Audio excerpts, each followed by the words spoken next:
جب رسول اکرم صلی اللہ علیہ وآلہ وسلم کے صحابہ حضور کے ساتھ ہر میدان میں حاضر رہے، اللہ نے ان کی تعریف بیان کی۔ سبحان اللہ، فرمایا محمد رسول اللہ، سبحان اللہ، محمد صلی اللہ علیہ وسلم اللہ کی رسول ہیں۔ سبحان اللہ، سبحان اللہ، محمد کون ہیں؟ اللہ کے رسول، اللہ کے رسول ہیں۔ والذین معہ، جو اس کے ساتھی ہیں۔ سبحان اللہ، اشداء علی الکفار، یہ کافروں پر سخت ہے، بے شک، سبحان اللہ، کافروں پر سخت ہے، سخت ہے، رحماء بینہم، ایک دوسرے کے لیے شیر و شکر ہے۔ سبحان اللہ، قرآن فرما دے کہ صحابہ ایک دوسرے کے لیے بغض نہیں رکھتے تھے، صحابہ ایک دوسرے کے لیے شفقت مہربانی کا جذبہ رکھتے تھے، ایک دوسرے کے لیے بڑے شفیق ہوا کرتے تھے۔ بے شک، آپ قرآن کی مانو گے یا کسی ذاکر کی مانو گے؟ قرآن کی، بولیں قرآن کی۔ قرآن فرما رہا ہے رحماء بینہم، وہ ایک دوسرے کے لیے شیر و شکر تھے، ایک دوسرے کے لیے بڑے مہربان تھے۔ تراہم رکعا سجدا، جب تم انہیں دیکھو گے سبحان اللہ، تو حالت سجدے رکوع میں اور حالت سجدہ میں دیکھو گے۔ رکعا یہ رکوع کا جمع ہے، اور اس کے بعد پھر سجدہ کرنے والے اور رکوع کرنے والے یہ صحابہ کرام ہوں گے۔ کون ہے سجدہ کرنے والے؟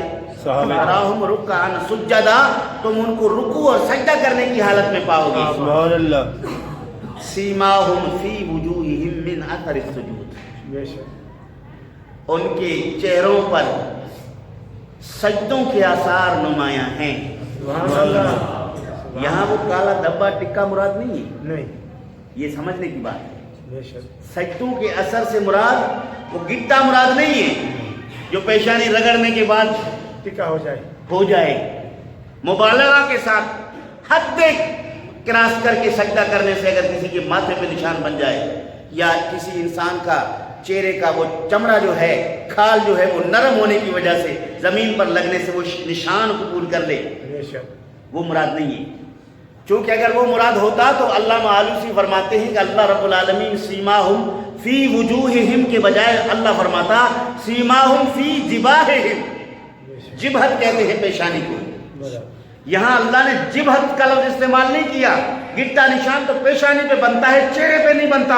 اللہ رب العالمین نے سیماہم فی وجوہہم، ان کے چہروں پر سجدے کے آثار ہیں۔ سبحان اللہ، مراد وہ نورانی کیفیت ہے۔ سبحان اللہ، جو رات کو تہجد کی نماز ادا کرنے والے حبشی اور زنگی ہونے کے باوجود جب ان کے چہرے دیکھو گے تو اندازہ ہو جائے گا یہ سبحان اللہ کا اللہ، بندہ۔ سبحان اللہ، اذا رؤوا ذکر اللہ، ایسے بندوں کو جب تم دیکھو تو تمہیں اللہ یاد آ جائے۔ سبحان اللہ۔ یہ وہ لوگ ہیں جنہوں نے عبادتیں کی، بظاہر سیاہ فام ہیں، لیکن چہرے دیکھو گے تو چہرے دل میں اتر جاتے ہیں۔ سبحان وہ اللہ۔ نورانیت، عبادت اور سجدے کے آثار مراد ہیں۔ بے شک۔ تو کسی بھی صحابی کو تم دیکھو گے وہ زردی کا نشان نہیں ہوگا، کالا گٹا نہیں ہوگا، لیکن چہروں پر اتنی نورانیت ہوگی مصطفیٰ کریم کے صحبت کی برکت سے اور عبادتوں کی برکت سے، دیکھ کر ہر بندہ کہے گا یہ مردان خدا ہے، سبحان اللہ، خدا ہے۔ سبحان اللہ، سبحان اللہ، کثرت نماز یا پیشانی پر چہرہ گٹا سجدہ یہ تو کسی کا بھی بن سکتا ہے۔ یہاں تو کشاد کا ذکر ہے، یہاں تو نبی پاک کے اوپر جان نثاری کرنے والی جماعت کا ذکر ہے، یہاں تو صحابہ کرام رضوان اللہ علیہم اجمعین کا ذکر ہے۔ پتہ چلا کہ رسول اکرم صلی اللہ علیہ وسلم کے صحابہ انتہائی درجے کے زاہد، عبادت گزار، پرہیزگار اور متقی تھے، جنہوں نے ہر لمحہ رب ذوالجلال کی عبادت میں صرف کیا۔ سبحان اللہ،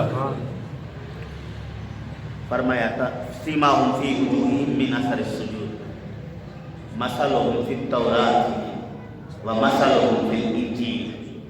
اللہ نے ان حضور کے غلاموں کے صفات توریت میں بھی بیان کیا ہے، انجیل میں بھی بیان کیا ہے۔ سبحان اللہ، توریت میں مصطفیٰ کے ذکر، توریت میں مصطفیٰ کے صحابہ کا ذکر، سبحان اللہ، انجیل میں مصطفیٰ کریم کا ذکر، انجیل میں حضور کے غلاموں کا ذکر، سبحان ان کی اللہ، عبادت، تقویٰ، پرہیزگاری کا ذکر۔ تو یہاں سے پتہ چلا کہ جن کے ذکر اللہ رب العالمین اپنی کتابوں میں بیان فرماتے سبحان ہیں، اللہ، ان کا بہت بڑا مقام اور مرتبہ ہوگا، سبحان اللہ، بہت بڑا درجہ ہوگا۔ پھر رب ذوالجلال نے اس کی مثال دی، اس کی مثال کھیتی کی طرح ہے، جو اس کی کھیتی کی ابتدا کمزور ہے، اور کچھ عرصے کے بعد پھر ان کھیتی کے پھلوں اور پودوں میں طاقت اور قوت آ جائے، پھر اس میں پھول اور پھل بھی لگ جاتے ہیں، خوشہ اور اناج بھی اس سے پیدا ہوتا ہے۔ صحابہ کے ابتدائی دور میں بڑی تکالیف تھے، ان پر کافی کمزوریاں تھیں، بعد میں رب ذوالجلال نے مصطفیٰ کریم کے اس کھیتی کو ترقی کے اس راہ پر لگا دیا کہ یہ کھیتی جو ہے